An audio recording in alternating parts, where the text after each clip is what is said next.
Disclaimer.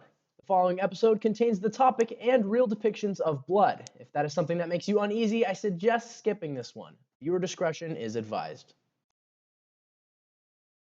This week, I did something so stupid that it's only appropriate that we start with this.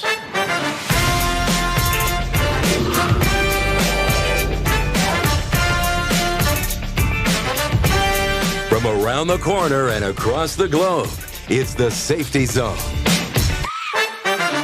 Welcome to the Safety Zone, the only show dedicated to keeping our elders and sisters safe, secure, and healthy through video replay and analysis. Welcome to that missionary life with Elder Jensen.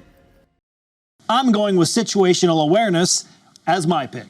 Situational awareness. Love the pep. Awareness is at the heart of staying safe, healthy, and strong, my friends. That's a little series that they have us watch in our missionary training to make sure that we don't do stupid things as missionaries, and here we are. And this is episode 32, week 59, Christmas cookies covered in blood. This is episode 1 out of 2 this week. I really wanted to share this story, and I also understand that some people do not like blood, so I've created 2 separate episodes. So if you want to see how the rest of my week went, check out the other episode. And with that said, here's the story of how I wound up in the hospital this week. On Tuesday, we were at a member's house making cookies. We all paired into different stations. While Elder Shelton was off taking video clips for a project he was working on, I was helping Sister Hawkins cutting caramel. Which, side note, we've had a huge debate on how you pronounce this word this week, so I'd love to know how you pronounce it. Now, the members had this huge block of caramel that was like the size of a full block of cheese. I'm talking, it was like this big, like it was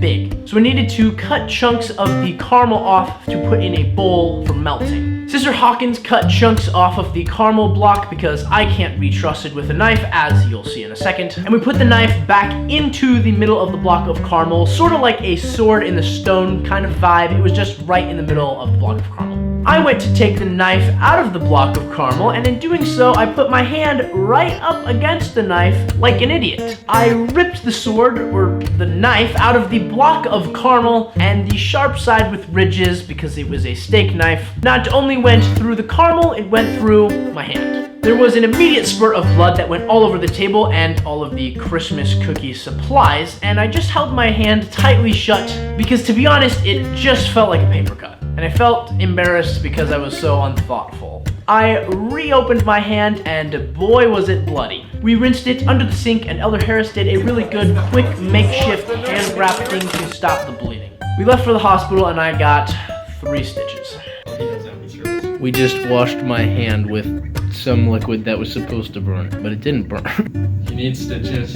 Yeah. Just like I said. I was kind of hoping it would scab, but it's kind of big. Alright, little folks, okay? Yep. Don't clench on your hand, okay? Okay, I'll do my best. Oh yeah, hi, hello.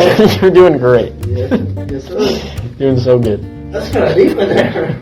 Woo! You're like almost cross-eyed. Yeah.